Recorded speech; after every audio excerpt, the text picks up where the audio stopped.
Place d'armes Ouattara Thomas Dakin de l'état-major général des armées. Hymne national, salut au drapeau, armes au poing, fanfare. C'est dans la toute stricte orthodoxie militaire que ces 850 soldats reçoivent leurs médaillons des mains du chef d'état-major général des armées. Vos mérites ont maintes fois été reconnus, tout comme votre engagement sans faille et vos actions pour la paix ont été saluées par les plus hautes instances des Nations Unies.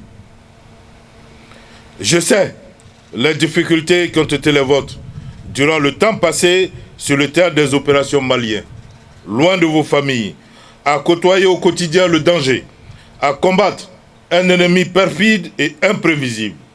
Mais ces difficultés n'ont jamais entamé votre détermination à faire face à l'adversité et aider ce pays voisin à renouer avec la paix et la stabilité. Cette présence en terre malienne participe de la défense de l'avant et a contribué à garantir la sécurité de nos frontières. À tous, je dis bravo. Bravo pour avoir exporté la vision FACI 2025 à Tombouctou, Mopti, Kidal, Gao et Bamako. Bravo pour avoir érigé le soldat ivoirien en label, reconnu à l'ONU et apprécié des états-majors de force. Dans l'ordre, ce sont 51 soldats élevés au grade de chevalier, 133 officiers et 666 pour la médaille des forces armées. Parmi les soldats décorés, les 49 militaires dont l'histoire de la détention a défrayé la chronique.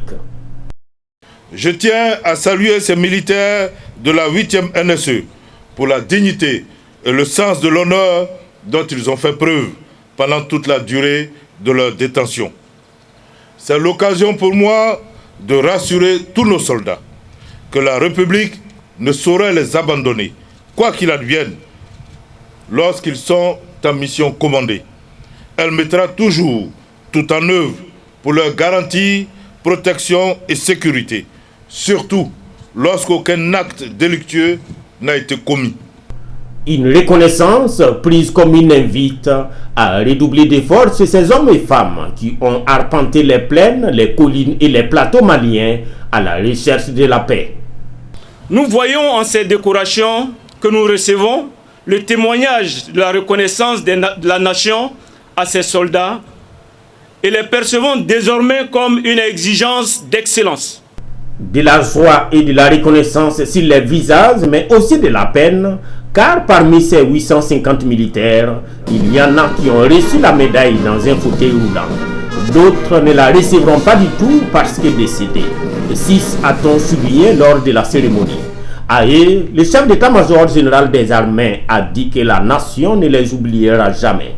Et 6 mois pour certains, 34 pour d'autres, ces militaires issus du 1er bataillon pilote projetable, de la 4e compagnie de protection, du 8e élément national de soutien ou encore des officiers d'état-major et des gendarmes prévôts ont été engagés dans la mission multidimensionnelle intégrée des Nations Unies pour la stabilisation du Mali.